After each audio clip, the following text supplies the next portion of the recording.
Hi everyone, I'm Dr. Irajan Khandelwal and I'm here today with all of you to discuss the pathology questions from the recently conducted INI-CET exams, right? Now before we discuss the individual questions, what I would like to tell you briefly is the analysis of the pathology part from this paper. A very interesting thing which we saw, students, is that almost 30 questions were there from pathology, almost. Even if we see the the overlapping questions, some questions overlap with either surgery or medicine or gynae. Even if I see the overlapping questions, then also there were almost 30 questions out of 200 from pathology, which has been a whooping number. That's a huge number, right? So what I want to stress upon is that you cannot skip pathology. Pathology is one of the major subjects for any entrance exam, and what is more important is that without pathology you won't be able to understand either medicine or surgery, right? So that is why pathology forms an integral part of all MCQ exams. So please be very careful in understanding it, right? The second thing which I deciphered from the paper was there were almost 10 questions, 10 to 15 questions which were there from hematology. Remember, students, I always focus that on this point that hematology is one of the most important constituent of medicine or pathology, right? A lot of questions are asked. Even in the mid-year aims, we saw there were a lot of questions from different anemias or hemat-oncology per se, right? So you just cannot skip it. There are just 2 chapters, RBC disorders, WBC disorders. We have covered WHO book of hematopoietic neoplasms in great detail with all of you in the videos, right? So please focus on the concepts of hematology also, right? Also, it was seen that this paper had more concept-based and clinico-pathologic questions, right? So students, there was an era in which most commons were asked, right? The examiner used to ask the scientists and the most commons. Now that era is gone. The latest trend, whether it's the next exam or it is INI-CET, is more clinico-pathologic approach, more integrated approach. We as a unit have always focused, always stressed that you have to study all the subjects together in an integrated fashion and not in isolation, correct? So that's why focus on building your concepts, do your internships properly, because these days they ask a lot of practical questions, and learn all the subjects in a very, very integrated manner, correlating everything, right? We'll do all the pathology questions which were asked. I will try to do all the topics with you, right? There was also, what was also seen as approximately 10 to 12 questions were from the repeat topics. These exams, the Central Institute exams, they have a tendency of repetition of topics, right? So, one topic like cellular aging or apoptosis, they have a tendency to ask this topic every time, something or the other. So approximately 10 to 12 questions were asked from the repeat topics in the past 5 years, right? So what is important? Focus on the previous year exams topics. Do those topics in detail, right? We'll do all the questions, and at the end, what I will do is I will also tell you how to study pathology, how to be motivated and study in these 3 months, because these days I get a lot of messages from students that, ma'am, we just have 3 months. How should we be motivated? How should we prepare ourselves and all? We'll be discussing them later on in the video. Correct? Let us see all the pathology questions one by one. This was a very, very easy question, students, which was asked. All of the following are true about nodular lymphocyte predominant Hodgkin's lymphoma, except. CD15, CD13 negative. Now you will go with me, you will go with the flow. Tell me, are these CD15, 30 negative? Yes, they are 15-30 negative. Why? Because NLPHL is a non-classical type of Hodgkin's lymphoma, right? Why is it called as non-classical? Because it is CD15 and CD13 negative. So what are the markers for NLPHL? It is CD20 positive, CD45 positive, and epithelial membrane antigen positive. So the next point is CD20 positive. Yes, that's also true. EBV negative. Yes, this is not associated with EBV. So last option is poor prognosis compared to classical HL. No, this option is incorrect because this type of Hodgkin's lymphoma has an excellent prognosis. In fact, the best prognosis out of all Hodgkin's lymphoma is NLPHL, right? So this was a question. This was an easy question, students. What is the answer? Poor prognosis as compared to classical HL. With this, what I will tell you is, this is a very commonly asked topic in all MCQ exam students. Hodgkin's lymphoma. It's one of the examiner's favorite topic, right? Hodgkin's lymphoma. Last year, November AIIMS, they asked a question similar to that. And the question was, which of the following tumor is not associated with EBV? And in that question, the answer was NLPHL, right? Here, they have modified the question and asked you another question from NLPHL. Correct? So for the students, what I tell the students is, what I have done is, I have made this very concise table which covers most of the points about the various types of Hodgkin's lymphoma. You all know that Hodgkin's lymphoma is divided into two categories, classical and non-classical. So these four categories, nodular sclerosis, mixed cellularity, lymphocyte rich and lymphocyte depleted, they are classical, whereas lymphocyte predominant is non-classical. Correct? If they ask you most common type of HL in India, the answer is mixed cellularity. Overall, the most common type of Hodgkin's lymphoma is nodular sclerosis. All these Hodgkin's lymphoma occur much more common in males and as compared to females, except you have to remember this, nodular sclerosis, which occurs with equal frequency. Then, you all know that Hodgkin's lymphoma is characterized by the presence of Reed-Sternberg cells in an inflammatory background, correct? So, do all of them have Reed-Sternberg cells? Yes. But there are a few variations of Reed-Sternberg cells which are present, like nodular sclerosis has got the lacunar variant of Reed-Sternberg cells, while lymphocyte predominant has got popcorn Reed-Sternberg cell because it looks like a popcorn. I always say pathologists are very, very fond of food, right? So when they see the slide, they start imagining various food items. This cell looks like a popcorn, that's why it's called as a popcorn cell, correct? All of them, the classical ones, they are 15-30 positive, except for lymphocyte predominant, which is CD20 positive, BCL6 positive, and EMA positive. Now, this is also an important question. Lymphocyte predominant is not associated with EBV. That's written in Robbins. It's never. Whereas nodular sclerosis is uncommonly associated with EBV. So the best answer for which Hodgkin's lymphoma is never associated with EBV is lymphocyte predominant. The second best answer here is nodular sclerosis.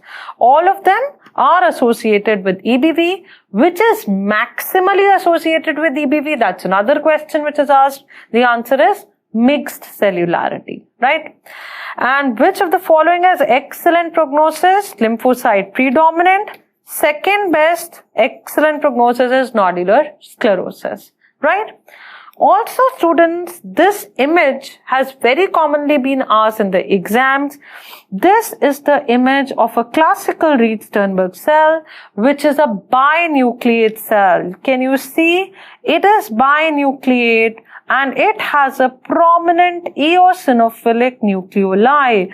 Can you see these nucleoli which are there? So they have prominent eosinophilic macronucleoli. That is why this appearance is called as owl's eye appearance. That's a classical Reed-Sternberg cell which is present. Then this cell has a mononuclear variant which is here. This cell also has a lacunar variant. You know, in English language, lacuna means a clear space. So you can see there is this empty space around the nuclei. There is this empty space. That's called as the lacunar variant of the Reed-Sternberg cell. And lastly, in this image, can you appreciate that these cells, they look like popcorn kernel, they're nuclei, popcorn kernels? That's why this is called as the lymphohistiocytic variant or the popcorn cell.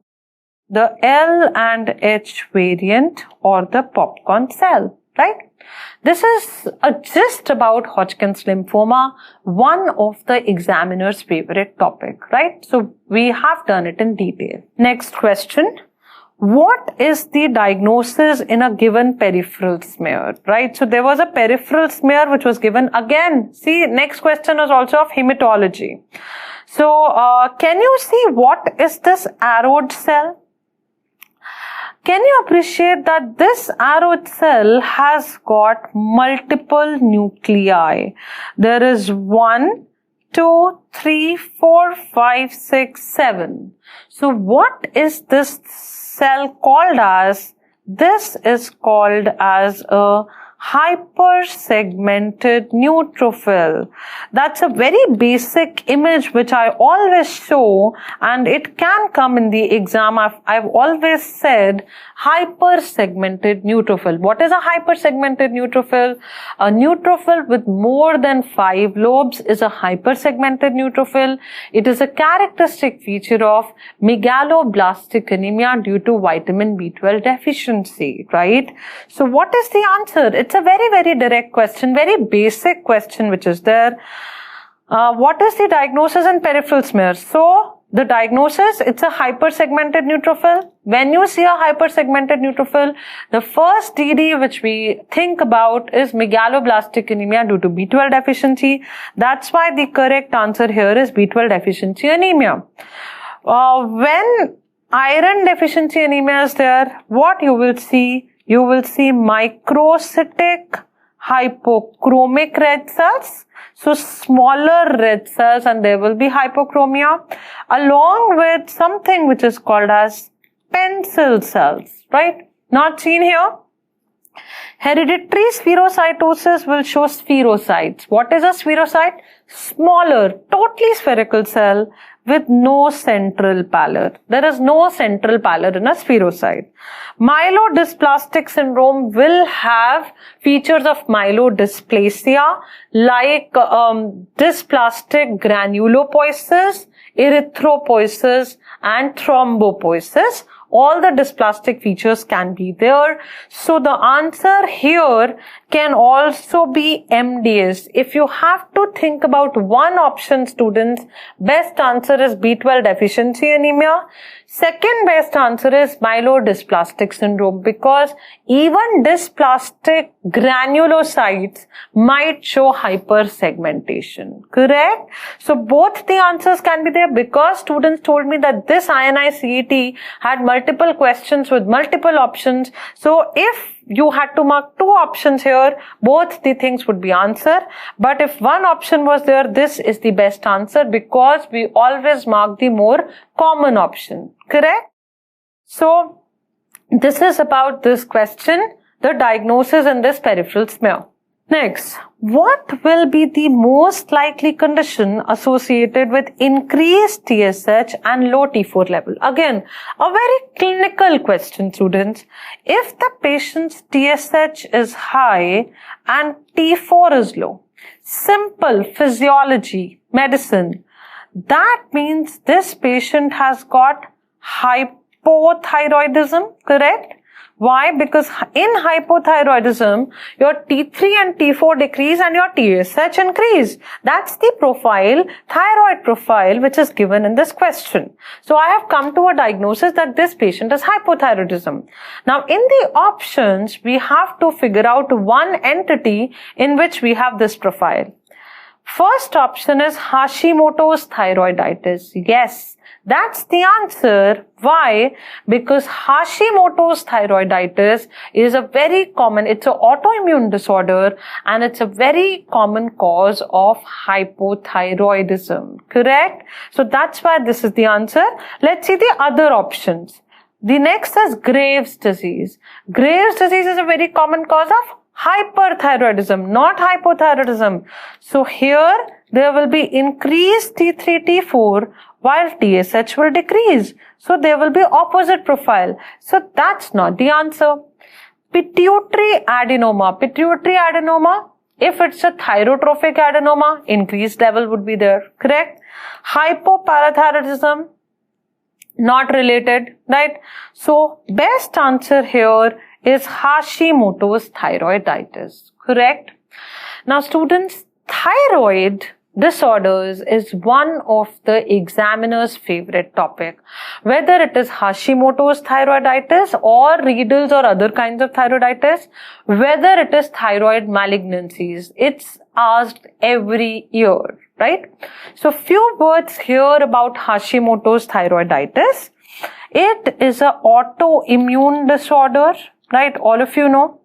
That means this patient can have antibodies against what?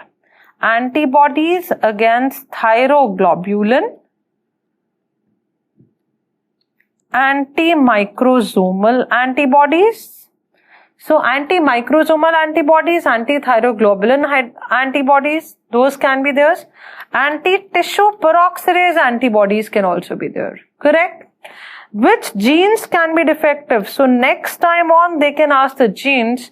So CTLA4 and PTPN22.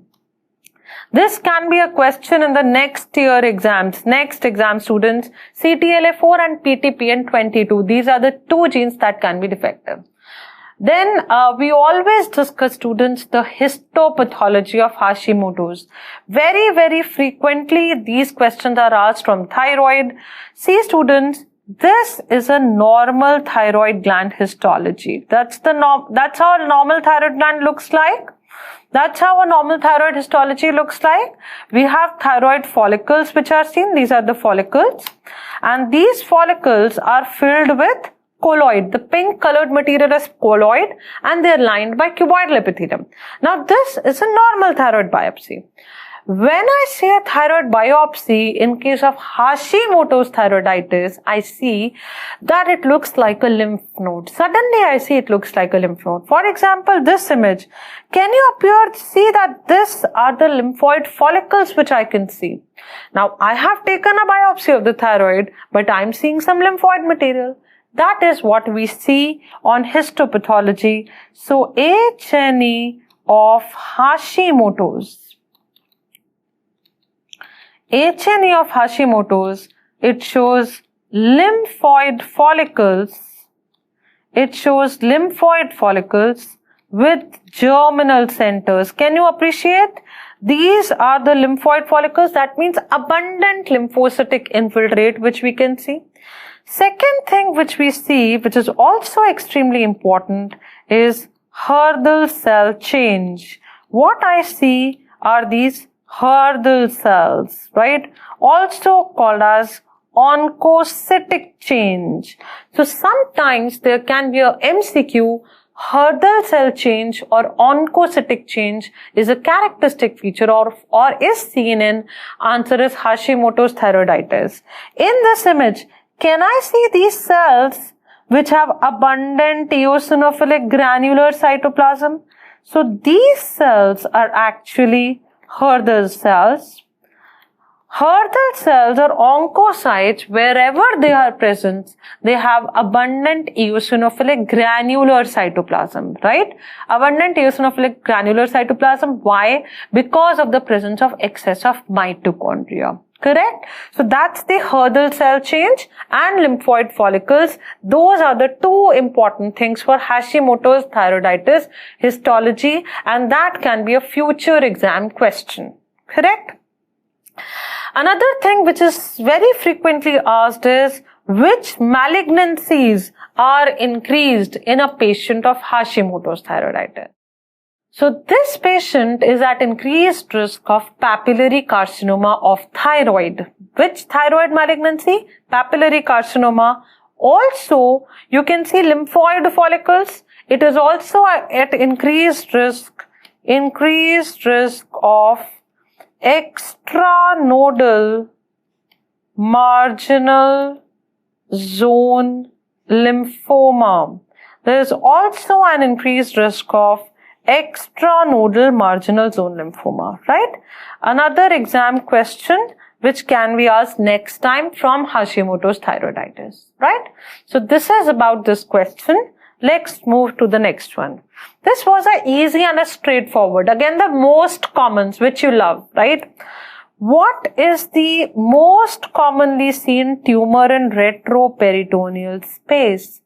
Answer, very direct, students. Liposarcoma. It was a direct question. Answer is liposarcoma. In fact, liposarcoma is the most common soft tissue sarcoma.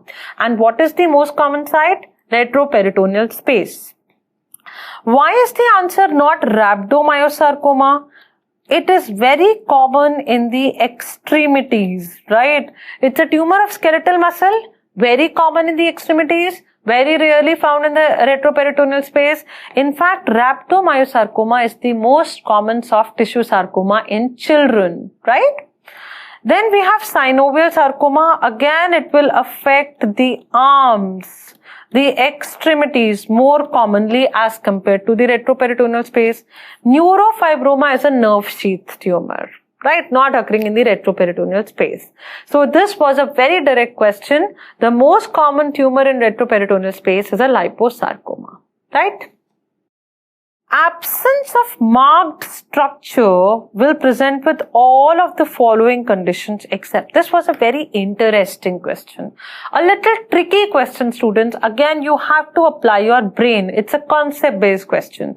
Because in pathology, you have to identify what cell they have given and then you have to correlate it with medicine and pathology, right?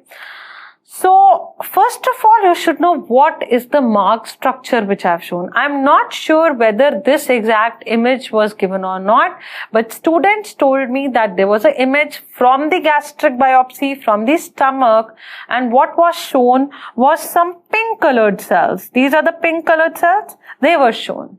Now, in a gastric biopsy, the pink colored cells, if you see pink colored cell, P for pink and P for parietal. So these pink colored or eosinophilic cells are parietal cells, right? Now let's come to the concepts. So I have come to the conclusion that what is shown in the biopsy is the parietal cells pink in color, right? Now all of you know that parietal cells secrete intrinsic factor and they secrete the hydrochloric acid. They secrete acid, they secrete intrinsic factor. Two things are produced by parietal cells. So now they have asked you, now let's come to the question, absence of marked structure will present with all of the following except. That means in which of the following conditions will the parietal cells be present, right? Right, absence of marked structure will present with all of the following conditions except. So that means absent parietal cells are not present in which condition? That means parietal cells are present in which condition? Right? Let's see all the options. Pernicious anemia. Pernicious anemia, you know there are antibodies against intrinsic factor. There is parietal cell atrophy. So there is an absence of parietal cells in pernicious anemia, right? So that's not the answer. Carcinoid syndrome, we'll leave this option for now. Zollinger-Ellison syndrome.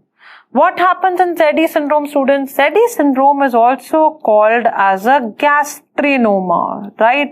There is excess of acid secretion. If there is excess of acid secretion, that means parietal cell hyperplasia is there, not atrophy. What is happening? Parietal cells are increasing. So absence of parietal cells is not seen in ZE syndrome. Till now, I have come to this conclusion. Carcinoid, I am not sure. So basically, till now, I am confused between these two options. Last is vitamin B12 deficiency. B12, Again, intrinsic factor produced by parietal cell is required for B12 absorption. So even in B12 deficiency, the parietal cells might be absent, right? So that's also not the options. So I as a student is confused between two options, carcinoid and ZE. ZE, we are 100% sure that there is hypergastrinemia. So that means there is parietal cell hyperplasia. So, without any doubt, I marked the answer as ZE syndrome. Correct? This was a tricky question which was there, right? Because you had to integrate a lot of things, right? Next, reticular fibers are not seen in which of the following? Thymus, lymph node, bone marrow, spleen. These were the four options. Thymus, lymph node, bone marrow and spleen. Now, simple anatomy if I tell you, reticular fibers are present in all the reticuloendothelial organs. In hemat, which reticuloendothelial organs do we talk about? Liver, spleen, bone marrow and lymph node. Aren't these the reticuloendothelial organs which we talk about in anatomy also? Spleen, lymph node, bone marrow and liver. You have seen all of them have got reticular fibers. Bone marrow has got a lot of fibers. Lymph node has got a lot of fibers, right? So what is the answer? The answer is very direct. The answer is thymus. Thymus does not have reticular fibers. All the others, because they are reticuloendothelial organs, they have fibers. Now, this question was also a repeat from a repeat of the topic which was asked 3 years back. You know, students, 3 years back, AIIMS exam, they gave an image like this of the reticular fibers and they asked the stain, right? So this was a kind of image which was given 3 years back. This was Gordon and Sweet stain. Gordon and Sweet stain for reticular fibers. So what is the stain for reticular fibers? It is called Gordon and Sweet stain. This was a MCQ asked 3 years back. There was a repetition of the topic which was there here, right? So sweet stain, which is the stain? The stain for reticular fibers is Gordon and Sweet stain, right? And this is actually a silver stain, students. I told you, whenever we stain something with a silver stain, it appears black in color. It appears black in color. That is why what we see here are these reticular fibers. What we see here, these black colored things are the reticular fibers. Correct? Next question. A 20-year-old female presents with easy fatigability and pallor. The image from her hand is shown below. What is the most likely diagnosis? So, this is the question. 20-year-old female with easy fatigability and pallor. Image of her hand is shown below. What is the most likely diagnosis? Now, a little easier one, I would say.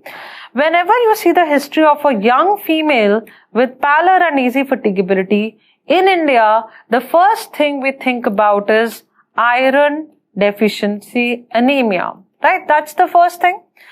Now, when I see the hand here, they have given the image of the hand. What happens to the nails in iron deficiency anemia? I see koilonychia. What is koilonychia? Spoon-shaped nails. They are very characteristic. You know how they look like, right? Do you think these nails are spoon-shaped nails? No. They are like normal nails. They are not spoon-shaped. So we reject this option, iron deficiency anemia. That is not there, right? I have rejected this option, iron deficiency anemia. This is not there, right? In this image, when I see, can I see that there is hyperpigmentation of knuckles? What is seen in the image is hyperpigmentation of knuckles. And this hyperpigmentation of knuckles, if you know it, it is seen in B12 deficiency anemia. So the best answer here is B12 deficiency anemia, not iron deficiency anemia, because no koilonychia. There is hyperpigmentation of knuckles which is seen in B12 deficiency. Also, there is whitening of nails. Any pallor, there will be whitening of nails. That's not very characteristic, right? Aplastic anemia, there is no clue for aplastic anemia. No history of chemotherapeutic drugs or radiation exposure. So that's not the answer. Hypoalbuminemia will show edema of the hands and feet. That's not, edema is not seen in this hand. So that's also not the option. Iron deficiency anemia, I directly excluded because there is no koilonychia. So even if you don't know that B12 deficiency anemia is associated with hyperpigmentation of knuckles, I come to the conclusion that the answer is B12 deficiency, right? With this, what I want to emphasize is, students, deficiency anemias have always been a very hot topic with the examiner. Remember, in mid-year AIIMS this year, there were 3 questions directly from iron deficiency anemia, right? So these anemias, whether they are hemoglobinopathies or deficiency anemias, very, very hot topic for for the central exams, right? So we have to do them very, very carefully. Each and every point is a question, right? Next question. About telomerase, all are true except, right? It is a reverse transcriptase. What do you say? Yes. Telomerase is actually a reverse transcriptase. It is a RNA dependent DNA polymerase. It is actually a reverse transcriptase. It's a RNA dependent DNA polymerase. So that option is correct.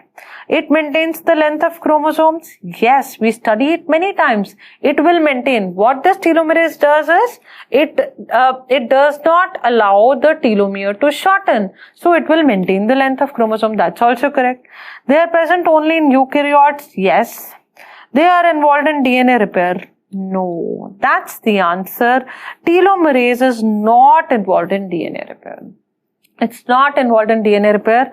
Which enzyme is involved in DNA repair, students? Remember, I told you DNA helicase is involved in DNA repair. DNA helicase, not telomerase, right? Helicase is the enzyme which is involved. Correct? With this, what I want to tell you is, this is a very, very, very hot topic for the examiner students, that is cellular aging. For the past 3-4 years, we have seen this trend that they ask a lot of questions from cellular aging. So few things about telomere and telomerase. What are telomeres? What are telomeres? They are basically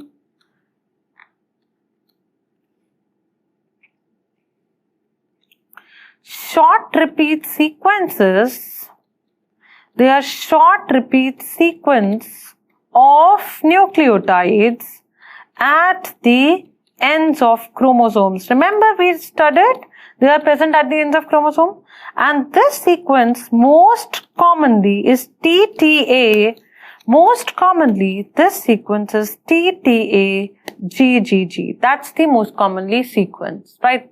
So the concept which you have to remember here is that telomere shortening, when telomere shortens, it leads to cellular aging. So they say with each cell division, the telomere keeps on shortening. Ultimately, it dies. The cell dies when it completely disappears, right? So telomere shortening leads to cellular aging. It leads to cellular aging. And which enzyme prevents the telomere from shortening? It is called telomerase. It is an enzyme which synthesizes telomeres. It's an enzyme which synthesizes telomeres. So in other words, it is preventing the telomere to shorten. So it's preventing cellular aging, right? That is why this is called as a immortality gene. right? It is called as the immortality gene. And which cells will have maximum telomerase activity? Again, a concept can be asked in the next year exams. Cancer cells. The concept of telomerase activation has been used in a lot of malignancies because telomerase is constitutively activated. If it is activated always, the telomere will not shorten, the cell will not age, the cell will not die, the cell will keep proliferating. It is very high in germ cells, not present, almost absent in somatic cells. A concept which you have to remember, right? Remember students, in mid-year AIIMS, in June AIIMS, there was a question on Hayflick limit. So this is again a topic which has been repeated. In mid-year AIIMS, there was a question on Hayflick limit. What is Hayflick limit? Every cell undergoes approximately 60 to 70 cell divisions in their entire lifespan. A cell undergoes approximately these many divisions in their entire lifespan. This was asked in mid-year AIIMS. So this is a repeat topic, right? Then they also ask a question on Werner syndrome. Werner syndrome. What is Werner syndrome? It is a defect in DNA helicase. I just told you helicase is an enzyme which is involved in DNA repair, right? Not telomerase, and therefore a defect in DNA helicase leads to premature aging. Please do not get confused between Werner syndrome and Wermer syndrome. Wermer syndrome, Mentu syndrome. Werner syndrome, premature aging due to defect in helicase. Correct? Also, another hot question from aging is on sirtuins. What are sirtuins? They are NAD dependent protein deacetylases, right? They are deacetylases, correct? And what is their function? It has been seen that they inhibit cellular aging. They inhibit cellular aging. And very interesting fact which they tell you is that wine consumption increases the level of sirtuins and basically increases the lifespan, right? So sirtuins inhibit cellular aging. That means they increase the longevity or the lifespan. They increase the longevity, increase the lifespan, right? And wine consumption or calorie restriction will increase the level of sirtuins. That's a very interesting point. It does not mean you keep on consuming wine, right? Without any this thing. Everything in moderation is good, but excess of everything is bad, correct? So that's the latest thing which is given in books, right? So cellular aging, a very, very important topic. This was a repetition of the topic, right? Let's move to the next question. Target cells are formed due to excess of. What is there in excess in target cells, right? First of all, you have to tell me, target cells are seen in which condition, right? So there was a question, target cells are formed due to excess of. Now, many students have answered this there are multiple answers which you can think of in this question. A little tricky. Hemoglobin, cell membrane, volume of RBC, globin gene precipitation. Now, some students have messaged me, they have answered as hemoglobin, right? Why? Because you know, how does a target cell look like? A target cell looks something like this. This is the image of a target cell, right? This is how a target cell looks like. Can you see? There is this, it looks, why is it called as a target cell? It looks like a target of a dart. That is why, right? So because there is this pink colored thing in the center, many students got deceived and they marked it as hemoglobin. No, target cell is not due to excess of hemoglobin, right? That's not the answer. Many students have messaged me, they have answered globin chain precipitation. Why? Because target cells are seen in thalassemia. So they thought it is because of globin chain. Thalassemia is a hemoglobinopathy. There is defective globin chain. They thought it is due to that. That's why they have marked thalassemia. They have marked globin chain precipitation. But no, it's not because of that. Why is there a target cell, student? Target cell is basically a cell which have got high surface to volume ratio. You know, a spherocyte has got a low surface to volume ratio, but a target cell has got a very high surface to volume ratio. Because it has a high surface to volume ratio, why it has got a high surface to volume ratio? Because of increased level of phospholipid and cholesterol, right? There is high amount of phospholipid and cholesterol, right? So basically membrane phospholipid is increasing. That is why target cell is due to excess of cell membrane. That's the correct answer. Little tricky, but we have already discussed, right? So it is due to excess of phospholipids in the membrane. That is why the answer is cell membrane. It's not hemoglobin or globin chain precipitation. Correct?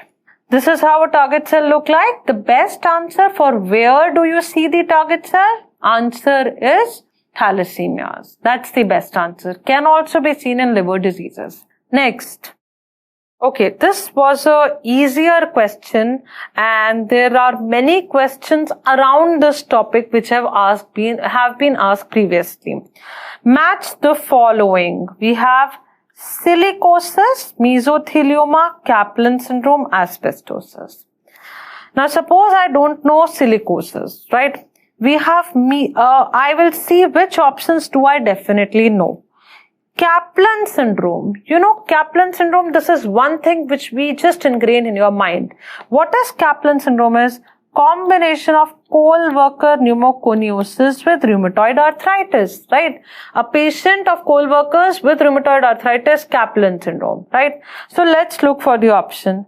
Kaplan syndrome initially demonstrated in Kohlberg. Does this match? Yes. So that means I come to a conclusion that C is 3, right?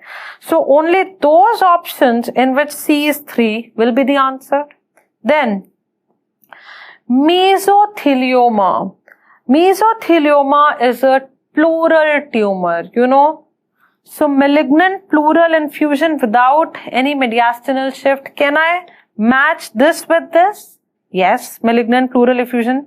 So B is 2, right? Asbestosis affect the basal lobes. D1. Asbestosis affects the basal lobe. Remember, I've always told you, all other pneumoconiosis affects the upper lobe. Asbestosis most commonly affects the lower lobe. Basal, right? So basal lobes are involved. So this I match with this. So the only option which is left is silicosis, which has crazy pavement appearance, A4. So which option do I mark? A4, B2, C3 and D1. That's the option which is the answer. Easy? So many students message me, we don't know crazy pavement. Yes, even if you don't know that silicosis shows crazy pavement appearance, with the other options you can clearly mark this question as correct. Easier one, right? Few things regarding this question, students. First of all, what is crazy pavement appearance, right? This is a radiological finding, students. Maybe you have covered this in radiology. It is seen in silicosis, crazy pavement appearance. We see it in high resolution CT scan, right? Then, very commonly asked topic here, which is a repeat topic, is mesothelioma and asbestosis. I have always told you that please focus on this topic, asbestosis, because the examiner for the past 5 years has in one form or the other asked you a question on asbestosis. Remember, in last year November AIIMS exam, students, there was this question, this image was given and there was some history which was given and they has asked you, what is this? What is this image which we have shown? This shows ferruginous bodies or asbestos bodies? Ferruginous bodies or asbestos bodies. What are these? These are basically asbestos fibers which are coated with iron and they are seen in asbestosis, right? Direct question can be asked in future exams also. Even this image can come. These are dumbbell shaped bodies. These bodies are dumbbell shaped, right? Easy. Okay, one extra point which I would like to tell you, very basic thing. Can you see this black pigment seen in this lung biopsy? This is carbon pigment, anthracosis. Right? Okay. Few points regarding asbestosis, students, because it's a very common and hot topic for the exams. Asbestosis caused by asbestos fibers, and usually people working in shipping industries will have this. So in a clinical pathologic question, you can be given a history of a person working in a shipping industry, right? Two types of asbestos fibers are there. It is either serpentine or they can be either amphibole. Two kinds of fibers, serpentine or amphibole. Serpentine are snake-like fibers, right? They are very soluble. That is why it is easily cleared by the mucociliary apparatus. That is why if they ask you which fibers are more carcinogenic, that's one question here. More carcinogenic are the amphibolic fibers. Shipping industry, right? Two important points which you've just got. Then, what are the diseases which are caused? So it can cause pleural plaques. In fact, students, these are the most common disorders which are caused by asbestosis. Plaques. It can cause pleural effusion, lung adenocarcinoma, and malignant mesothelioma. Right, malignant mesothelioma. Again, two MCQs which come from here. This is the most common malignancy associated with asbestos. Which is the most common malignancy? Lung adenocarcinoma. Don't think it is mesothelioma. It is adenocarcinoma, and the period of development is approximately 15 to 20 years. What is the latency period? That means after how long of asbestos exposure will the patient develop lung adenocarcinoma? Approximately 15 to 20 years, right? For mesothelioma, it's the most specific malignancy. Most specific malignancy by asbestos, right? So that is mesothelioma. That will be the answer, right? And this usually develops after 25 to 40 years of exposure. A long exposure time is required for mesothelioma to develop. This can also be asked, right? Microscopically, we have already seen what you see are asbestos bodies, ferruginous bodies. I have shown you the image. Then, what else do you see microscopically are different types of cells, like spindle cells are seen. We can see epithelioid cells, right? They can be seen. Another latest question is, what are the markers which are positive in mesothelioma? One of the best markers is calretenin. The cells are calretenin positive. That's a very, very important point. They are calretenin positive. CK5-6 positive, they can be there, but best is calretenin. Correct? So this is about this question. Next. This was a very, very easy and a straightforward question. Again, hematology students, JAK2 mutation is most commonly associated with.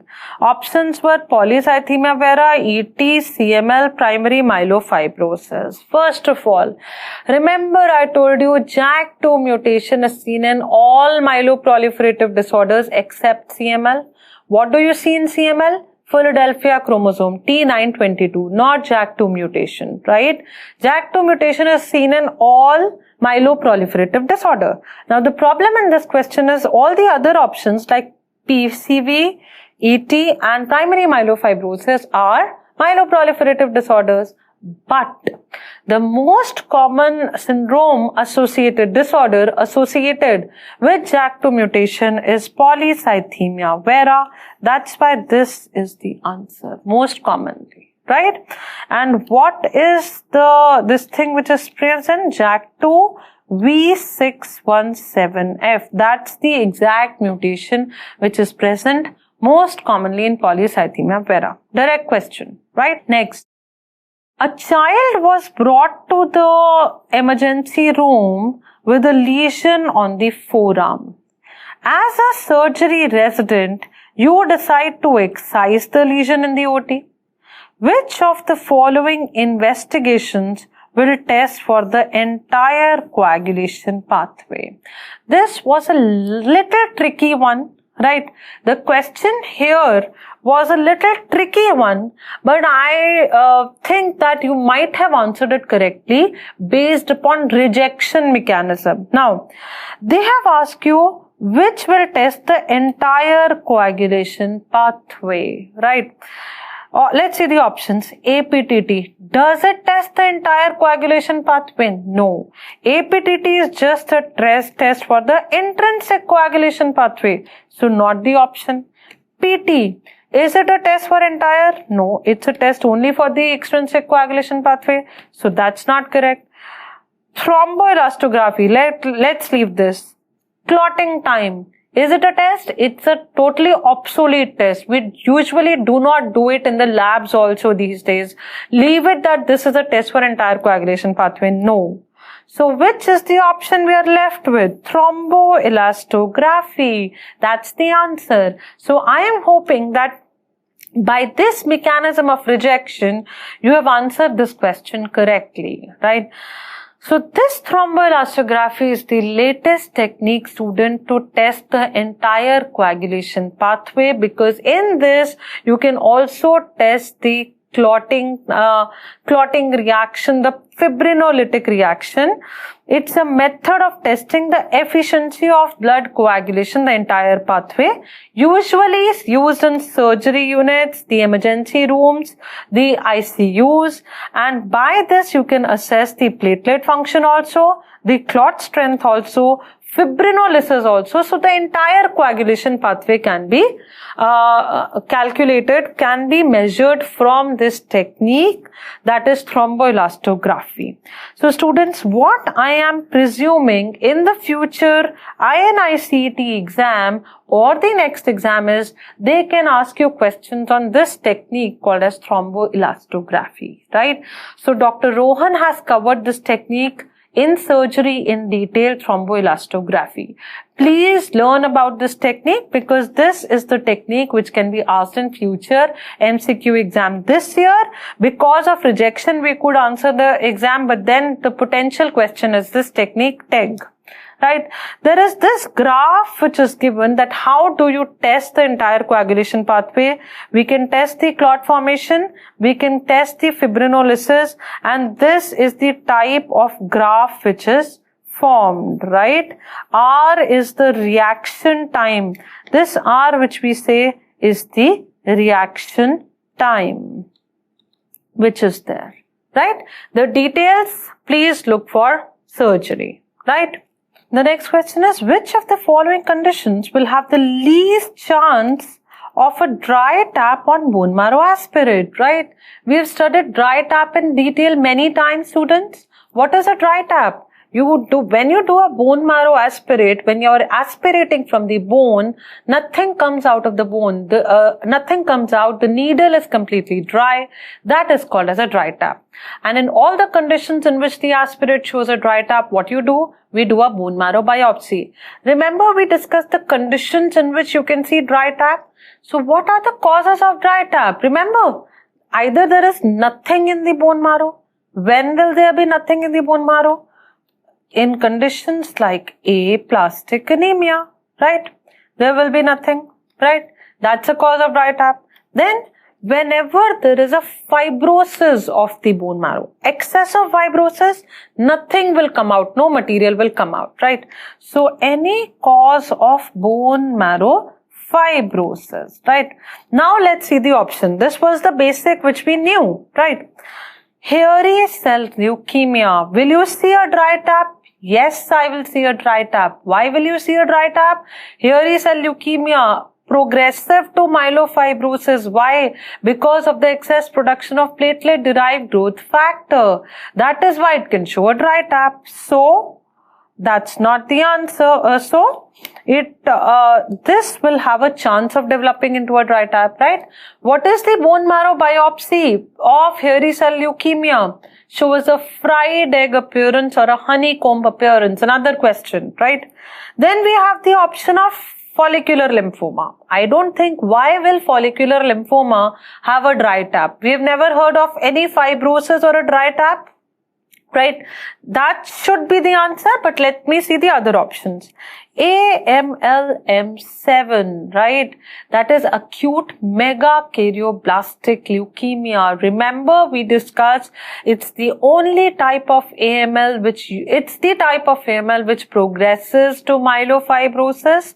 AML-M7, acute megakaryocytic leukemia, right? So this also progresses to myelofibrosis, and that is why it will show a dry tap on bone marrow aspirate.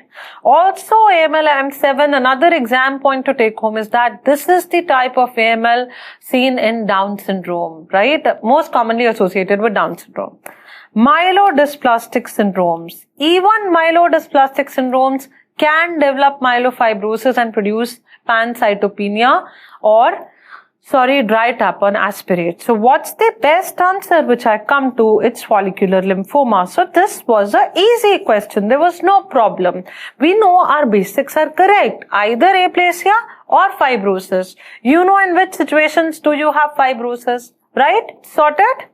So, one extra point which you need to know here, and I presume that this can be asked in the future exam, students, is in follicular lymphoma, this is an extra information.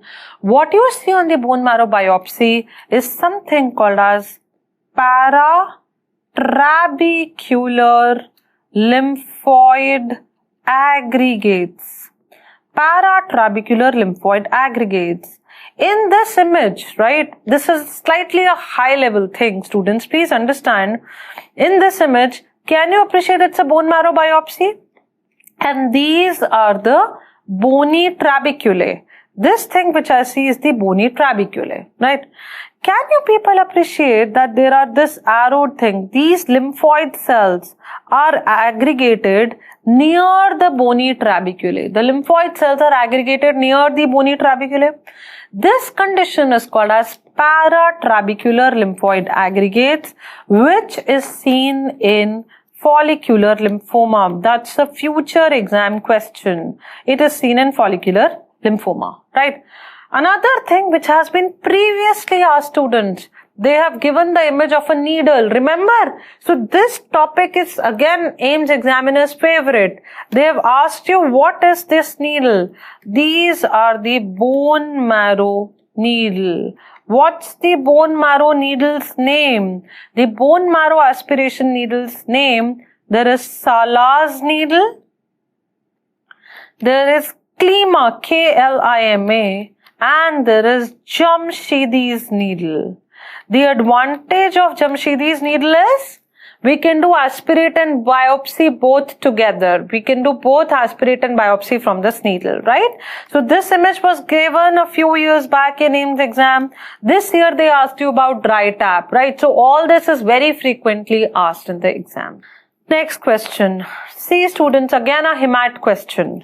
A patient with cervical lymphadenopathy has T1114 positive. Which of the following markers should be done to confirm the diagnosis? Repeat question, repeat topic, repeat question. T1114. Please tell me, if the T1114 is positive, that means what conclusion, what diagnosis do we come to? This patient has got mantle cell lymphoma. This patient has got mantle cell lymphoma, correct? If the patient has mantle cell lymphoma, what are the markers? Remember, I told you the cells are cyclin D1 positive. Why? Because this T1114 leads to increased expression of cyclin D1, right? Cyclin D1 positive. And in May Ames, repeat question students, in May Ames it was asked which is the marker for cyclin D1 negative mantle cell lymphoma. At that time I told you SOX11 is another marker which we use for mantle cell lymphoma. SOX11, right? For cyclin D1 negative. So if they ask you most specific marker for mantle cell lymphoma, the answer is going to be SOX11. Now let us come to this question. They have asked you that the patient's T1114 is positive. That means you have come to a diagnosis mantle cell lymphoma. What are the markers? CD10. No. CD10 is basically KALA, common lymphocyte antigen, so it will be present everywhere. CD200, next potential question. CD200 is the latest marker for CLL. It's the latest marker for CLL. SOX11, cyclin D1, both of them are the answers. So SOX11 and cyclin D1 both are the markers which can be used. So answer is C and D. Multiple option answer C and D. Easy? Very important. Repeat topic again. Students, this is the table which I have concised for various non-Hodgkin's lymphoma. Let us quickly revise it. The most common type of indolent NHL in the Western world is follicular, whereas most common type of NHL in India is diffuse large B-cell lymphoma. The translocations are extremely important. F for follicular, F for 14, T1418 is the most common. Mantle cell T1118, Burkitt's T1814 very frequently asked, which leads to amplification of CMYC. Again, repeat topic. Very commonly they have asked about Burkitt lymphoma, c-MYC mutation and T814, right? DLBCL, dysregulation of BCL6 and T1418. Histopathologically, take-home point is starry sky appearance seen in Burkitt lymphoma, lymphoepithelial lesion seen in marginal cell lymphoma. Markers are very important. Follicular is BCL2 positive, mantle is cyclin D1, 5 positive, 23 negative, SOX11 positive. SOX11 is the most specific marker. Burkitt CD1920, BCL6 positive. DLBCL again BCL6 positive and marginal zone is CD43 positive, right? So you have to remember the basics. Please revision. Everything is repetition. Most of the things are repetition from previous years. I am telling this to you again and again. Next question. Membranous nephropathy is associated with. This was an easy question. Very easy and direct question. HIV, SLE, CLL, hepatitis B. You all know membranous nephropathy can be associated with all of them. So the answer is A, B, C, D. It can be associated with infections like hepatitis B, hepatitis C, HIV, right? Can be associated. It can be associated with autoimmune disorders like SLE.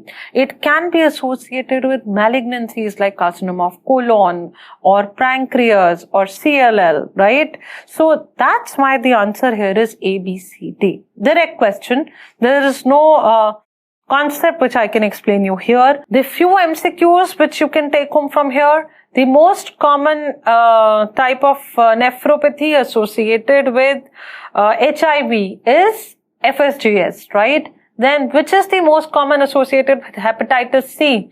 Cryoglobulinemia. Correct? Next question. Rees and Eckert diluting fluid is used in. Now this was a tough one. This was a very tough one. We did not cover it. I don't think anybody would have covered it. This is a very, very practical information which is there, right? Rees and Eckert diluting fluid. The answer I will directly tell you because this is a very, very factual thing. It is used in RBC pipette, right? One thing which you should know. Now, what is this fluid? This is a platelet diluting fluid. Platelet diluting fluid. right? And platelets are measured from the RBC pipette, so that's why that's the answer, correct? Rees and Ecker diluting fluid. What is the WBC diluting fluid called as for next year exam? It's called as Turk's fluid. And what is the RBC diluting fluid called as? It is called as the Hyams fluid. Hyams fluid, right? So these are future exam questions. Now remember, this is actually also a repeat topic because last year they asked a question on Neubauer's chamber. Remember, this was a kind of question and they asked you RBCs are counted in which squares? So WBCs are counted in the corner 4 squares of the Neubauer chamber. In all these squares, we count the WBC. And the WBC count is the number of cells we count here into 50 per cubic millimeter, right?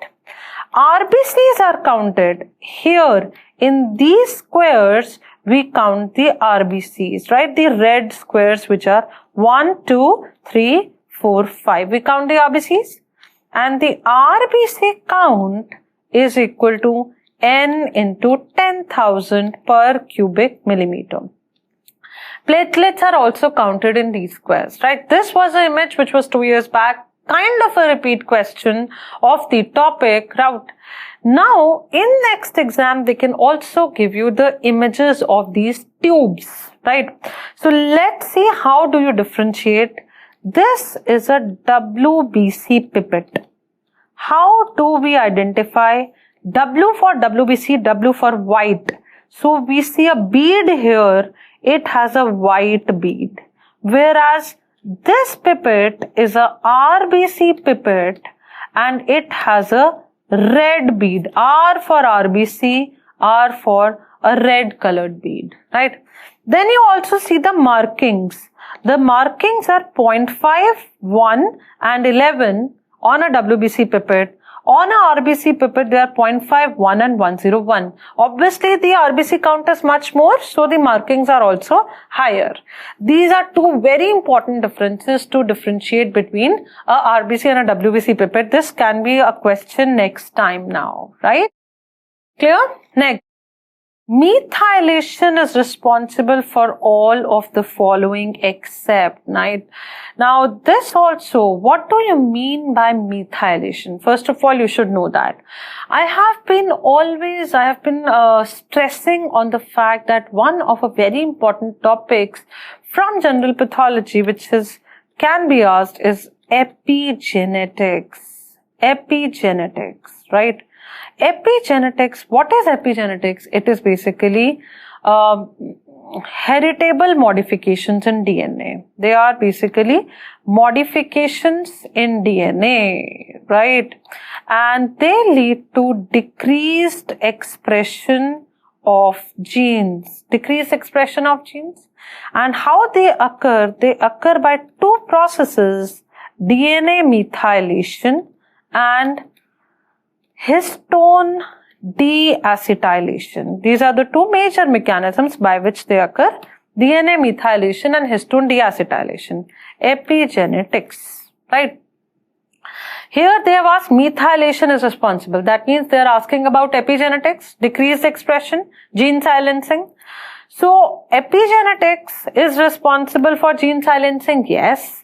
It is responsible modification in the DNA. So there is chromatin remodeling also. There is RNA splicing also. DNA base excision repair. Have you ever heard? No. It does not lead to any repair. That's why the answer in this is base excision repair. I'll remove this so that you don't get confused. The answer here is base excision repair. Correct? That's the answer. Easier one, right? We have discussed this topic a number of times. Epigenetics, right? What is excision repair? Remember we did repair pathway defects. So what DNA repair, defective DNA repair can lead to 3 disorders, students. We have Fanconi's anemia, ataxia telangiectasia, and Bloom syndrome. Fanconi's anemia, ataxia, telangiectasia and Bloom syndrome, right? So the answer is excision repair defects. Most common finding of lung in COVID-19 infection. Now COVID-19, again a very hot topic. We have been stressing on the fact that the examiner can definitely ask and will in future also definitely ask you questions on COVID-19. This question was a bit controversial. It was a direct question. Now most of the students have given me two questions. Some have said that the question was most common finding of lung in COVID-19. Others have said the question was most common cause of injury in COVID-19. Now, I don't know what was the exact question, but the answer in both of them is different and I'll let you know. If the question is most common finding of lung in COVID-19 infection, students, then the answer is diffuse alveolar damage. You all know we have discussed previously DAD, diffuse alveolar damage. That is the histopathology which we see in case of COVID-19. That's the most common finding. If the question was most common cause of injury, then the answer is going to be endothelial injury. I don't know what was the exact question, but if it was cause, the answer was endothelial injury. If it was most common histopathological finding, the answer was diffuse alveolar damage. Why? When COVID-19 infection occurs, it leads to two things. One, endothelial injury, that's the most common cause. Secondly, it also leads to destruction of type 2 pneumocytes. There is a rapid destruction of type 2 pneumocytes, which will lead to hyaline membrane disease, deposition of hyaline membrane, which leads to diffuse alveolar damage, right? So this is the image, students, can be asked in future papers. Can you see this pinkish thing which is there? So this is basically hyaline membrane. It is a hyaline membrane disease. It's the biopsy from a patient with COVID-19 infection, and there is a lot of hemorrhage also. You will see hemorrhage, you will see hyaline membranes, right? Diffuse alveolar damage. Next. Which of the following is not correct regarding Peutz-Jeghers syndrome? Again, easy question, a repetition. 2 years back, an examiner gave you an image of a polyp. So these polyps, Peutz-Jeghers syndrome, familial adenomatous polyposis, hamartomatous polyps, examiner's favorite, right? This year they ask a question on Peutz-Jeghers syndrome. They are asking which of the following is not correct, right? First point is they have a arborizing pattern of muscle. That is absolutely correct. They have a arborizing pattern of muscles, right? That looks like a Christmas tree. It is called as a Christmas tree appearance also. Can you appreciate in this slide, there is this arborizing pattern of muscle here, here, here, right? So that's called as the arborizing pattern. It is seen in Peutz-Jeghers syndrome, right? Next. So this option is correct. Loss of function mutation in STK-L1 gene. You all know there is a STK-L1 gene which is involved, correct? Multiple GI polyps. You all know multiple gastrointestinal polyps. Which type? Hamartomatous are seen. Autosomal recessive, that's incorrect. So one of the option is this. Why is this incorrect? Because remember students, I discussed that these polyp syndromes like Cowden syndrome, Peutz-Jeghers syndrome, they are mostly autosomal dominant. So that's an incorrect option. Most common extraintestinal manifestation is congenital hypertrophy of retinal pigment epithelium. Now, unfortunately, many students got confused and they thought this is also correct. This is incorrect. Why is this incorrect? Because this manifestation, congenital hypertrophy of retinal pigment epithelium, is seen in which disorder? It's the most common extraintestinal manifestation, not of Peutz-Jeghers, but of familial adenomatous polyposis, FAP, right? So it's not there in Peutz-Jeghers. So what's the answer, students? Which are incorrect? D and E. A, B, C are correct. So the answer is going to be D and E, right?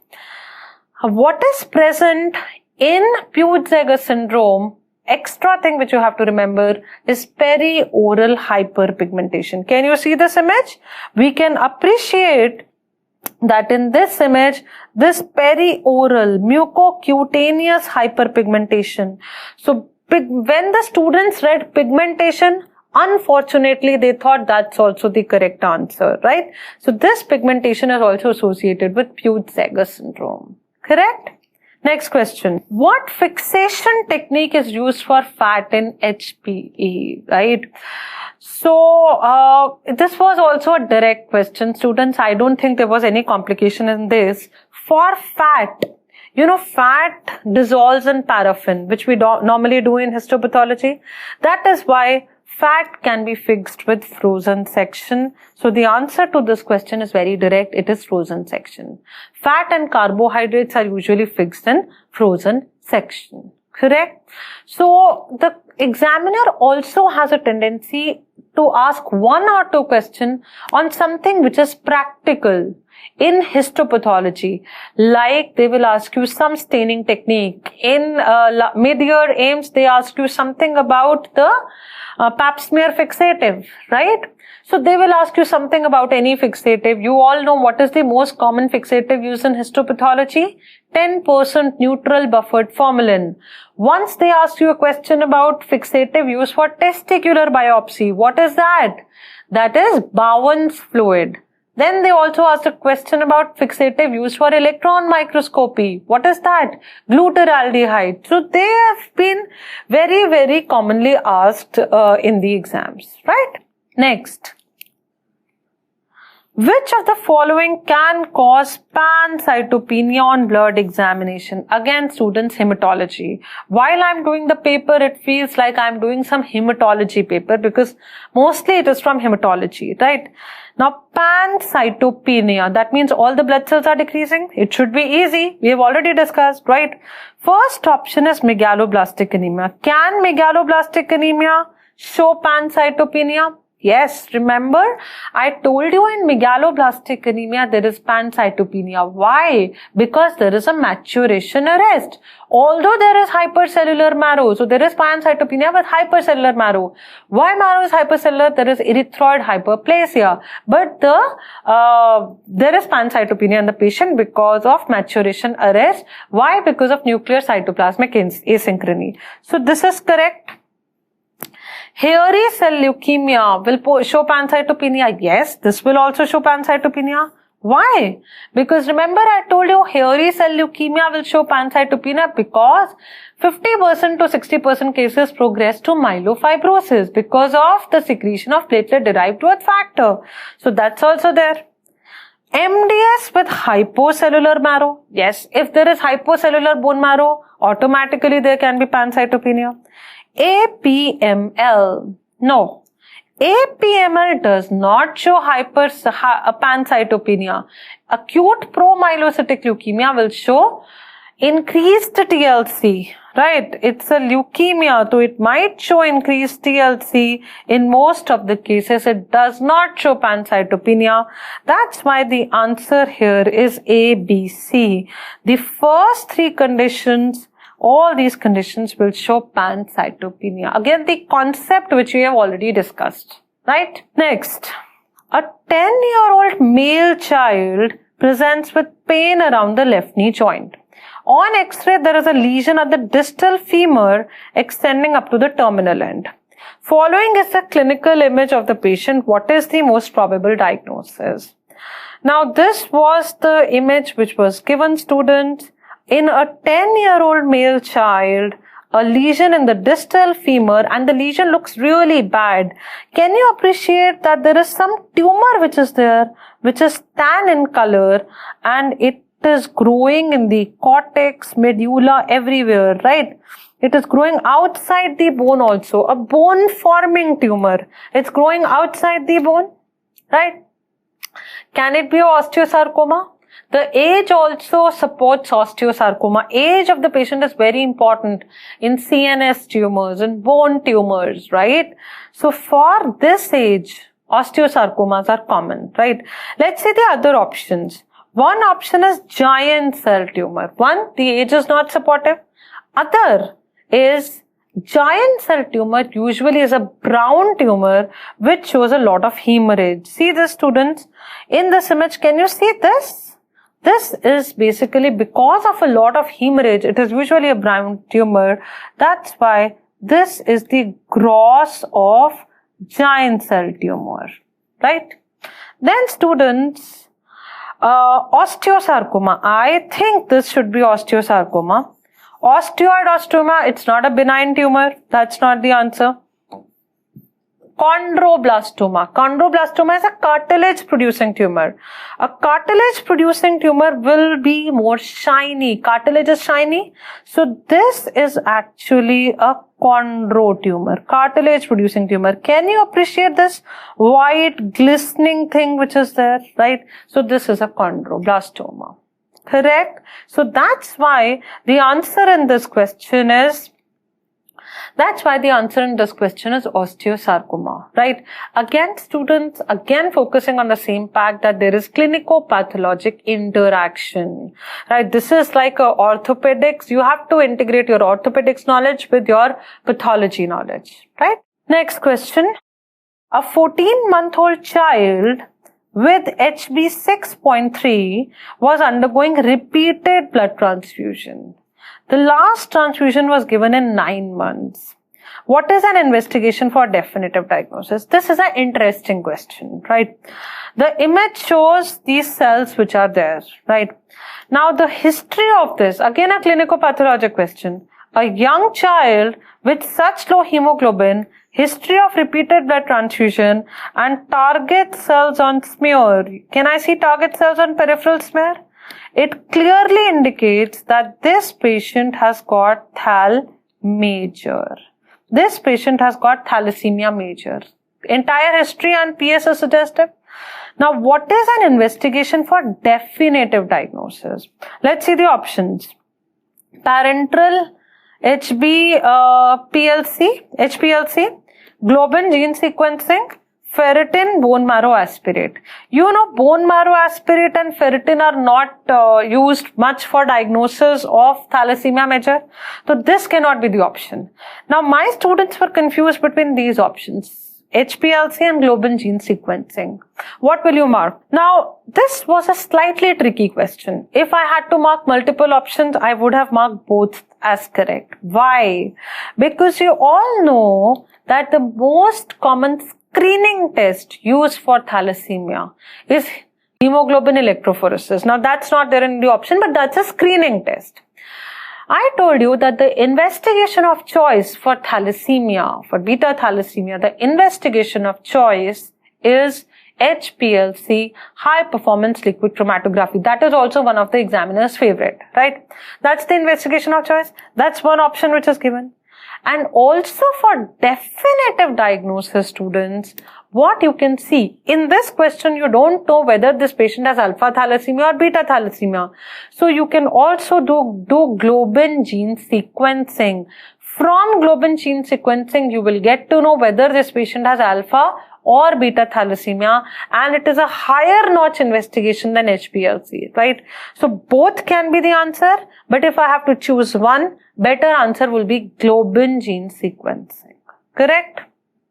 A little tricky, but then concept. Next, a female with metastatic liver adenocarcinoma, CK negative, 20 positive, CDX1 positive IHC markers.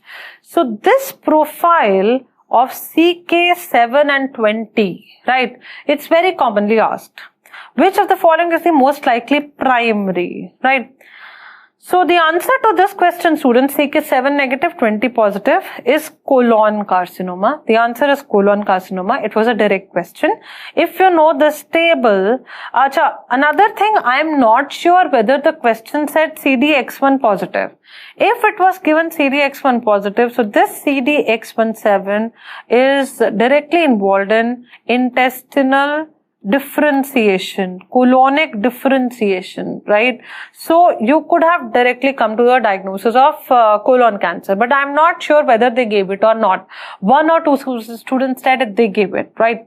Otherwise, whenever there is an unknown primary, we follow these markers CK7 and 20 to see whether the tumor is, what is the original primary? Where is it coming from, right? So when there is an unknown primary, if the tumor is CK7 positive and 20 negative, so if the tumor is CK7 positive and 20 negative, remember students, the positivity will be those tumors which are above the diaphragm. What are the tumors occurring above the diaphragm? Lung, breast, thyroid. Female genital tract ko leave female genital tract. So female genital tract like endometrial, cervical, right?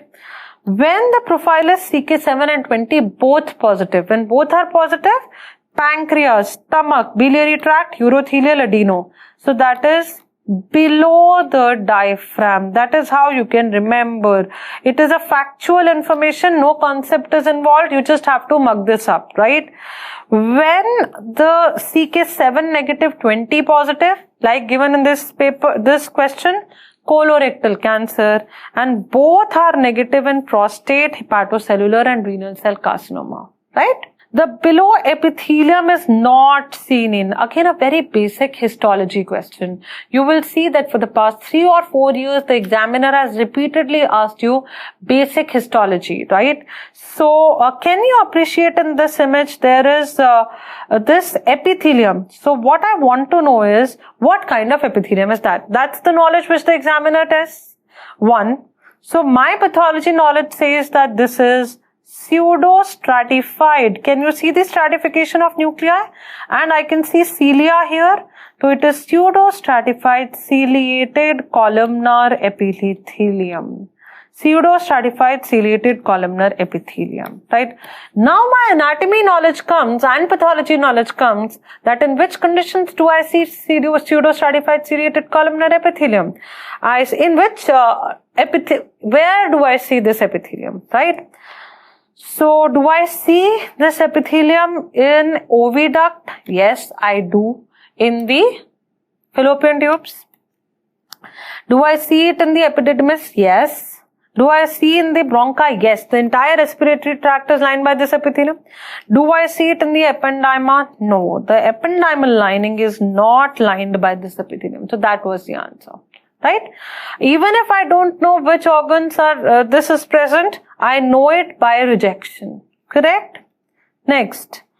Prognathism and long hands and feet are suggestive of gigantism in which of the following mutation? This was a very tough question. This was a tough one. But this question directly came from a table in Robbins, right? It is a tough one. Prognathism and long hands and feet, they basically gigantism and acromegaly. They are usually caused by which gene mutation? The answer here was PIT1. PIT1 is the answer. Right, and this is the table from Robbins. In this table, you can see that excess level of growth hormone is associated with PIT1 gene mutation. So that's why this was the answer. TPIT is involved in ACTH excessive secretion. GATA2 is involved in the excess secretion of gonadotropes. So this question directly came from this table. It was a tough one. I hope if you didn't know this, you should have left this question, right?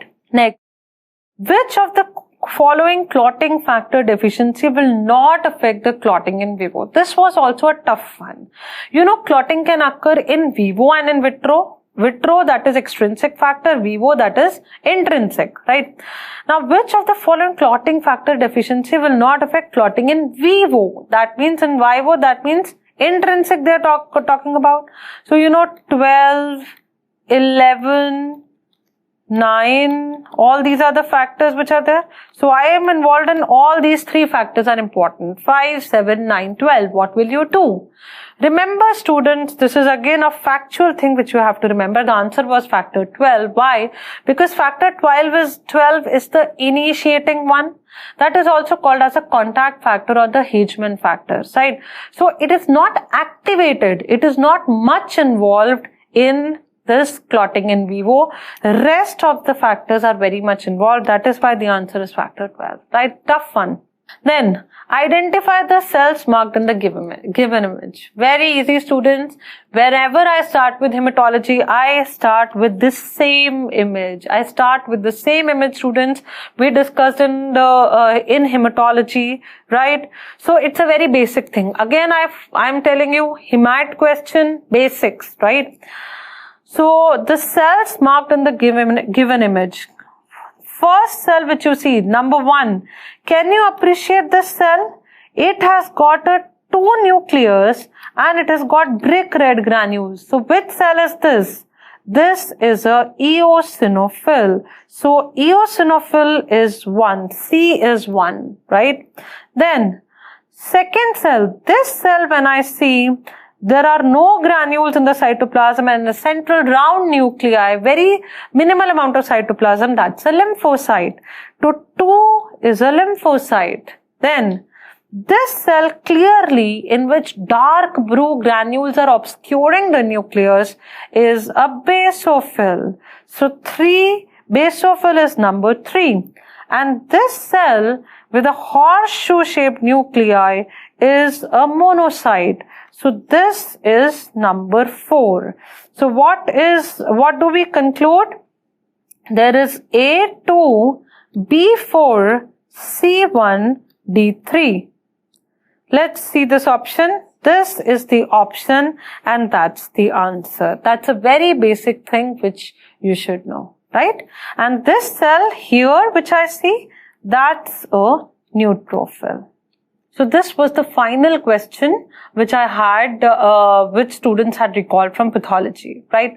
So I hope all of them are clear to you. And after doing all these questions, you all know that it's not a factual paper. It was much more clinical oriented. There was a lot of hematology in the paper and the paper had a lot of practical questions as well, right? So with this, I would like to tell you some other additional points and additional things, right? The first thing, if you are a student who is aiming for the next year, mid-year INI-CET exam, right? Then there are a few hot topics which I have just enlisted for all of you, which are asked most of the time, right? So this is a list of those topics. Hematology. You have seen how important is hematology. I have been saying it again and again. Hematology will constitute 50 to 60% of pathology or medicine questions, right? So hematology. Deficiencies, anemias, hemoglobinopathy is very frequently asked. Oncohematology, which includes non-Hodgkin's lymphomas, Hodgkin's lymphoma frequently asked. Practical hematology, we've seen aspiration needles, we have seen questions on dry taps, we have seen questions on Neubauer's chambers, right? Fluids, right? They are also asked these days. Then polyps and colon cancer, right? That's another topic very frequently asked. Thyroid malignancies and any question related to thyroid. Lung cancer. Then we have cellular aging and apoptosis, very, very commonly asked. Basic histology. These days, they definitely give you a single question on basic histology, right? Glomerulonephritis, glomerulopathies, 1 or 2 questions are definitely asked. CNS tumors, they're there. Then in the next year exam, you can get a question on this new technique, thromboelastography. Also, this topic will, I don't know, I just hope this does not continue for another 2-3 years. But as long as this COVID-19 pandemic is going on, this topic will definitely be the examiner's favorite, COVID-19, right? So some of the hot topics or some of the repeatedly asked topic, which can be us in next year's INI-CET also. So please remember or memorize or learn all the concepts around these topics, right? Now, few things which I would like to suggest here, students, regarding how to prepare for the exam, how to remain motivated, because every day I get a lot of queries from students that because this exam got postponed, there are very mixed reactions which are there. Some students, they're extremely happy. They say that, yes, we have a lot of time in the world, right? While the others, they are very sad because I think they might have thought that they are very, very well prepared. So there are actually two kinds of students who are there, right? So, whichever kind of student you are, you have to make full use of this opportunity and utilize these 3 to 4 months in the best possible way, study as much as you can, because this can be the last chance, right? Students, every year, every time you are seeing that the pattern and the level of the exam is increasing, right? So they are asking more and more questions which are concept based, integrated. So one thing which you have to do, very, very important, is do conceptual study, do integrated study, right? Now in the next 4 months, do not stop thinking when will the exam happen, what will happen, and the other students are studying like this. Yes, stop thinking about that. What you have to do is just stay focused. Just make your own goals, right? Do not look here and there, right? Have a proper direction in your mind, because if you don't have a goal or a direction in your mind, you will just go haywire, right? So what is important? Set your goals that this period, I will revise this much. I will revise this subject, right? What you have to focus on in these 4 months is focus on your weak topics, weak subjects. All of us have few topics or subjects which we really don't like. I also have them. Till now, I also have a lot of weak topics which I just hate to study, right? Focus on those topics. I'm sure there might be some subjects you might have left that, okay, this is a short subject, I don't need to study that. You just pick up those subjects and start doing them, right? Do your question banks properly, right? And what you have to do is, I'm sure you must have bookmarked all those questions which you must have marked wrong, right? So what you have to do is see these questions, see the explanations, right? Solve a lot of questions, students. This will help you a lot. Solve grand test. Give your grand test. Very, very important, right? Another thing which I want to emphasize on is see the MCQ videos and rapid revision. Most of the points, these points which have come in the exam, we have given you in tabulated form in one way or the other in your rapid revision. So also see your rapid revisions and MCQ videos, because the more the number of MCQs you solve, the better it is for all of you, right? While pathology, when you do pathology, I always say how to study pathology, hematology, you just cannot leave anything. You just cannot leave anything. Everything is important. You have seen deficiency anemias, hemoglobinopathies, oncohematology. Everything is important, right? Hematology, just 2 chapters, but very important. Go in detail. If you don't understand anything, we are always there with you, right? And then students, when we come to general pathology, it is important. If you know general pathology, your base for systemic pathology is there, right? So in general pathology, you have molecular genetics, you have cell injury. Every year there is a question on cell injury. Do not leave that chapter, right? Inflammation, the leukocyte function defects. So all these things are very, very important. When you do systemic pathology, I've always told you, do a very, very integrated approach. Suppose you are studying GIT, study it with surgery or with medicine. If you're doing liver, do it with medicine. Add the biopsy findings with those findings, correct? So that is how you have to study pathology, right? Also students, I always say that the most important thing to clear any MCQ exam is revision, revision, revision.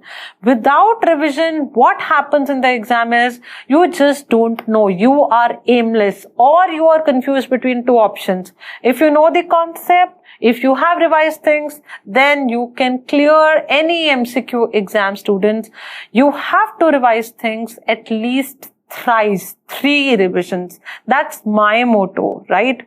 And don't think, students, this is the end of the world. This is just the beginning of a very beautiful world, right? This is not the end of the world. When I was preparing for my PG entrance a few years back, I also used to think, oh my God, this is the toughest phase of my life. No. I always used to think, when I was preparing for entrance exams, I always used to think that, oh my God, this is the toughest period of my life, right? And why am I not getting any rank? No, that's not the toughest phase. Now, when I look back, I feel that was also a very beautiful phase of my life, because it teaches us a lot of things, right? And there are tougher phases in future also, right? So what is important is you have to stay focused. You have to keep revising your notes. You have to keep on solving GTs. You have to keep on solving the Q banks and focus on your weak subjects, right? So don't think that this phase is very difficult, because just love what you are doing. Just keep studying. Keep yourself focused, keep yourself motivated. If you want a break in any of the day, you can take breaks. You are human beings, right? We can't concentrate endlessly for hours, continuously, right? But then, whenever you study, just put your heart into it, put your soul into it, and study as if it's your responsibility to understand medicine and then treat a patient. Have that thing in your mind. If you just keep on mugging up facts and figures, it won't lead you to anywhere, right? Thank you so much, students. Remember, we're always there with you. At any point of time you want any help, I have a Facebook page by the name of Dr. Ela Jain Khandelwal, and my Instagram handle is ijk.pathology, right? So you can just ping me. We're always there with you. Thank you so much. All the best.